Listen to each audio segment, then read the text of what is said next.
Hello, welcome boys and girls. आज जो है हम लोग चैप्टर 2 का लैंड वगैरह जो है लैंड सॉइल का जो है तीसरा सेशन आज पढ़ेंगे इसमें। कल हम लोग सॉइल और लैंड वगैरह के बारे में पढ़ लिए।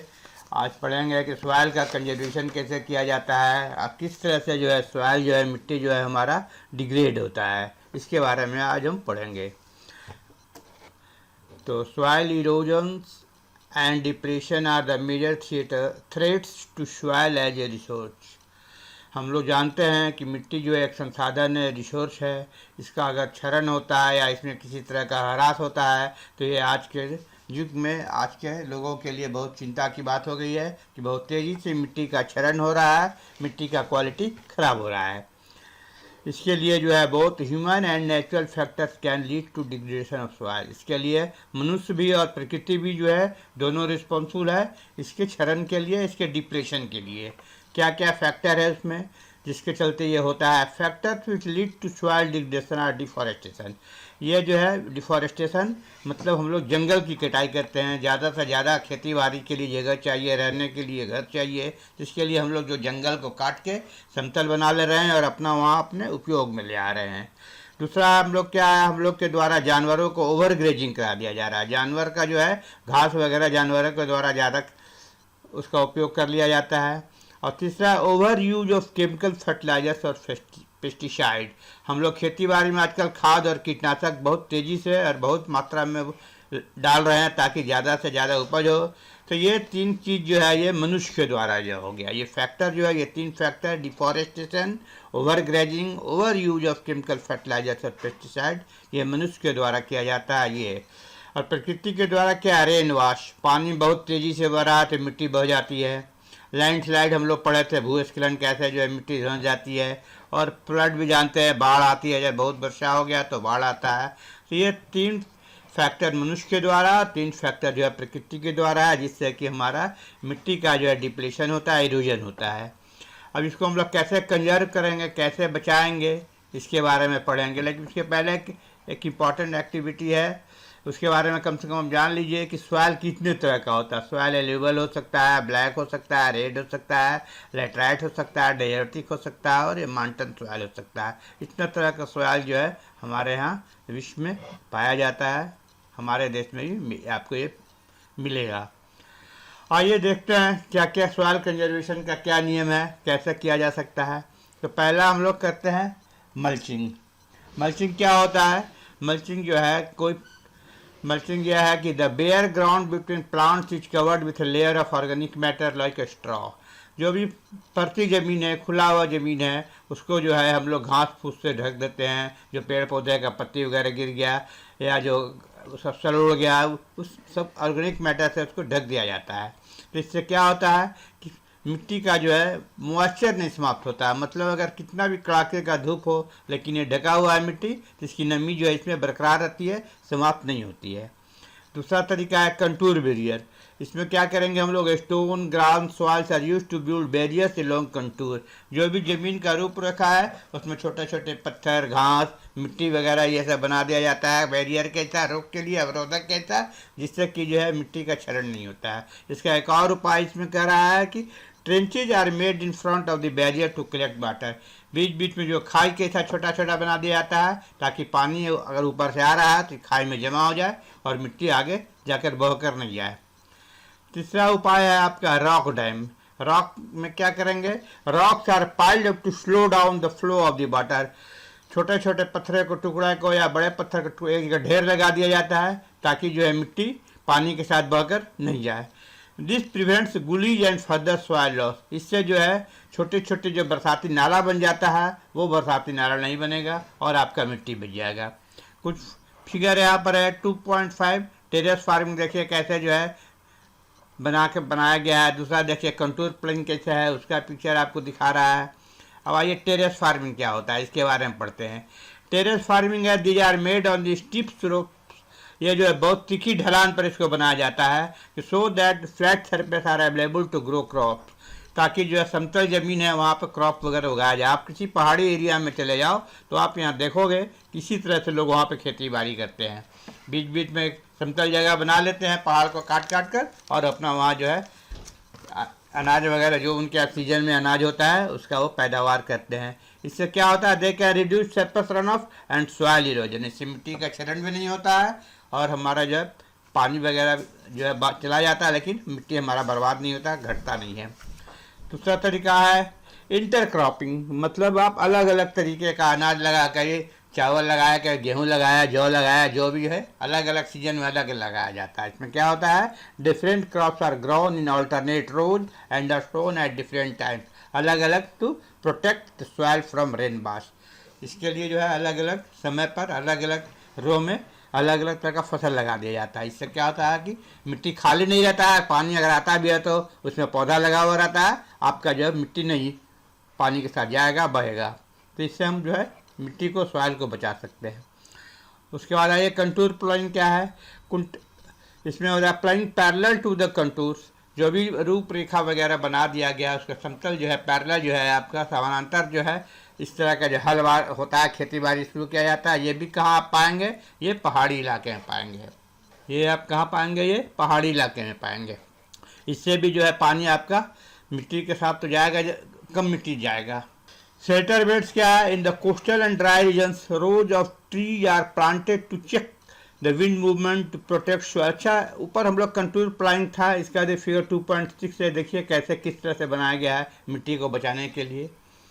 अब आते हैं शेल्टर बेल्ट क्या है। शेल्टर बेल्ट क्या है, in the coastal and dry region rows of trees are planted. Figure 2.7 बगल में देखिए, यहाँ दिखा रहा है कि जहाँ आपका जो है समुद्री इलाका है, किनारा है, वहाँ का जो है पूरा क्षेत्र एकदम ड्राई रहता है, पानी बहुत कम होता है, बरसात बहुत कम होती है, तो हवा से जो है मिट्टी बह जाती है, उड़ जाती है। तो हवा से मिट्टी ना उड़े इसके लिए एकदम एक रो में सीधा सीधा जो है पेड़ लगा दिया जाता है। इससे फ़ायदा होता है कि हमारे मिट्टी का क्षरण नहीं होता है, डिप्लेशन नहीं होता है। ये 2.7 फिगर में हम लोग देख सकते हैं। एक इसके लिए एक्टिविटी भी है कि कैसे हम लोग खुद घर में करके देख सकते हैं कैसे पेड़ पौधे लगे हुए रहने से मिट्टी नहीं बहता है, और खाली पड़ती ज़मीन पड़ा हुआ है तो कैसे मिट्टी बह जाता है। एक उसका एक्टिविटी देखिए आप। दो जो है एक ट्रे ले लीजिए, ए और बी एकदम सेम साइज़ का, एक ही आकार का दो आपको ट्रे ले लेना है।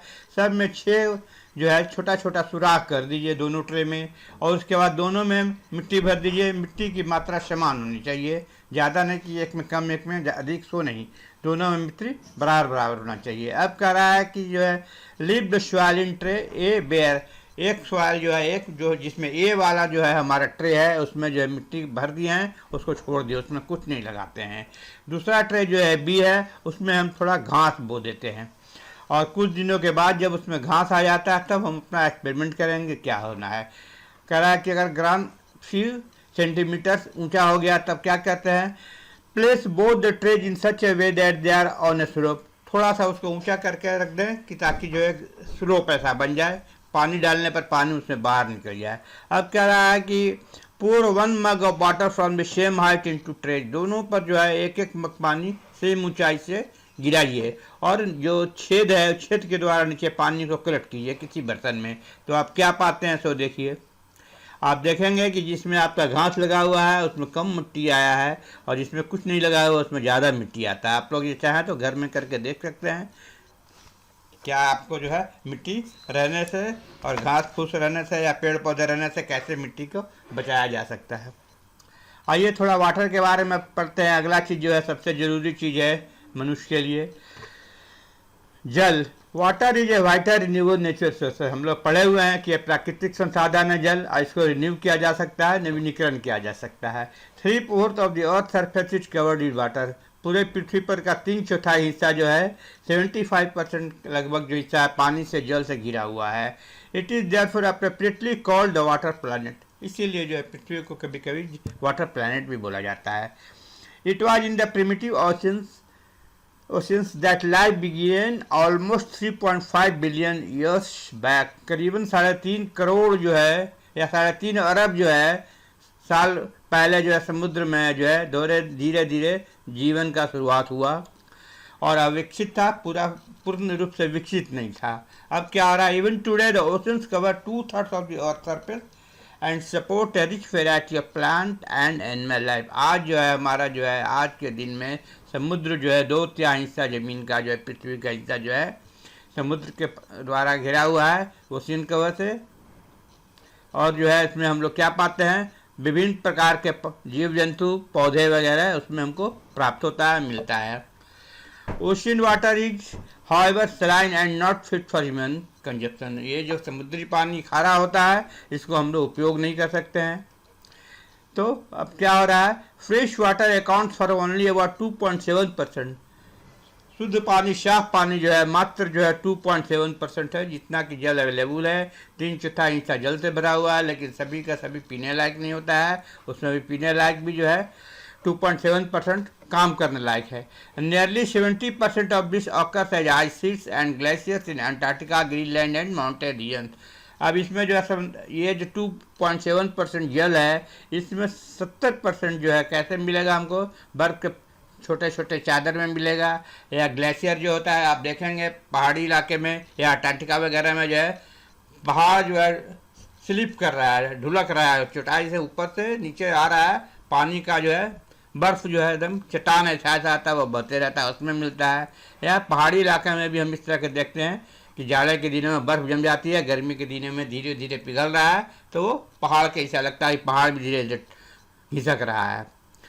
Due to their location they are inaccessible. अभी ये लोग इतना अंटार्कटिका से जाकर हम पानी ला नहीं सकते हैं, बहुत पहाड़ी इलाका में ऊपर जाकर अभी भी हम पानी ला नहीं सकते हैं। तो ये सब जो है हमारे पहुंच से, मनुष्य के पहुंच से दूर है।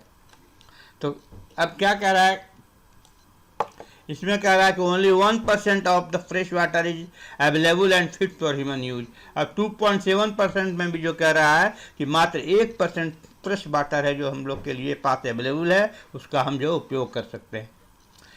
It is found as ground water. ये पानी हमको कहाँ मिलता है, ज़मीन के अंदर, जो बोरिंग वगैरह, चापानल वगैरह से हम लोग पाते हैं। As surface water in river, नदी में जो पानी देख रहे हैं या झरने में जो पानी मिलता है, या कभी एटमॉस्फेयर में भी ये पानी वाष्प के रूप में पाया जाता है। Fresh water is therefore the most precious substance on earth. इसीलिए कहा जाता है कि शुद्ध पानी जो है बहुत कीमती तत्व है हमारे पृथ्वी पर। Water can neither be added not substituted from the earth. पृथ्वी से न जल को हटाया जा सकता है, न इसमें जल जोड़ा जा सकता है। इस टोटल वॉल्यूम रिमेन कांस्टेंट। इसका जो आयतन है, पूरा वॉल्यूम जो है हमेशा स्थिर रहता है, एक रहता है। Its abundance only seems to vary because it is in the constant motion. अब कह रहा है कि कभी इसकी प्रचुर मात्रा जो है कभी कभी वेरी करता है, लगता है क्यों, इसका कारण है कि इसका मोशन जो है, जल का मोशन कांस्टेंट है, स्थिर है। ये साइकिलिंग थ्रू द ओशन, इसको समुद्र के द्वारा जो साइकिल करके फिर जल आ जाता है, the air, the land and back again through the process of evaporation, precipitation and run off. This as you already know is refer to as the water cycle. हम लोग वाटर साइकिल के बारे में पढ़े हुए हैं कि कैसे जो है पानी बह कर समुद्र में गया, फिर सूरज के गर्मी से जो है वाष्प बन गया, वाष्प से बादल बना, बादल बन के फिर जो है पृथ्वी पर आ जाता है। ये हम लोग पढ़े हुए हैं।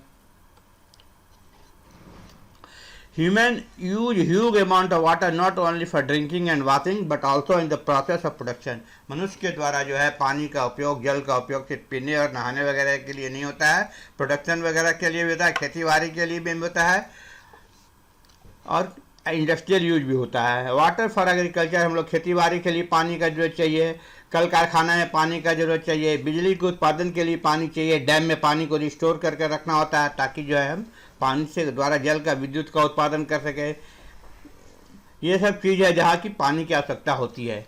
इंक्रीजिंग पॉपुलेशन, अब आजकल धीरे धीरे आबादी धीरे धीरे बढ़ रही है। Rising demand for food and cash crop, आबादी बढ़ेगी तो खाने के लिए उनको अनाज चाहिए, पीने के लिए पानी चाहिए। तो इस तरह का फसल लोग लगाना चाहते हैं कि जहाँ पर तुरंत पैसा मिल जाए, उसमें ज़्यादा पानी का उपयोग होता है। फिर इंक्रीजिंग अर्बनाइजेशन, शहरीकरण बहुत तेज़ी से हो रहा है, आबादी बढ़ रही है, रहने का जगह चाहिए तो हम जंगल काट कर रहने का घर द्वार बना रहे हैं। And rising standard of living are the major factors. और धीरे धीरे हम लोग जो दिखावा में अपना स्टैंडर्ड बढ़ा रहे हैं, उसमें भी पानी की बहुत आवश्यकता होती है। तो इस कारण से जो है हमारा जो सोर्स है धीरे धीरे ख़त्म होता जा रहा है, पॉल्यूट होता जा रहा है, गंदा होता जा रहा है। तो ये सब कारण है। चलिए, थैंक यू बच्चों। आप चाहें तो आपके लिए एक होमवर्क दे रहे हैं जो कि हम लोग पिछले ही सेशन में पढ़े हुए थे। उसमें क्या है, आप अपने, अगर आपके पास एनसीईआरटी की बुक है तो एनसीईआरटी की बुक की पेज नंबर जो है 22 खोलिए, वहाँ पे का क्वेश्चन नंबर 1 और 2 करिए, अपने आप अपने से बनाने का प्रयास कीजिए। जिनके पास बुक नहीं है उनके लिए क्वेश्चन मैं पढ़ दे रहा हूँ, Which are the two main climatic factors responsible for soil formation? मिट्टी के निर्माण के लिए जो है कौन सा फैक्टर रिस्पॉन्सिबल है, उसका दो फैक्टर के बारे में लिखना है। और दूसरा सवाल है write any two reasons for land degradation today. आज जो है पृथ्वी का जो है ज़मीन जो है लैंड जो है क्यों डिग्रेड हो रहा है, इसके लिए आप दो कारण बताइए। सवाल फिर एक बार सुनिए। पहला सवाल है which are the two main climatic factors responsible for soil formation. क्या है क्वेश्चन, फिर सुने। Which are the two main climatic factors responsible for soil formation. दूसरा क्वेश्चन आपका है write any two reasons for land degradation today. Write any two reasons for land degradation today.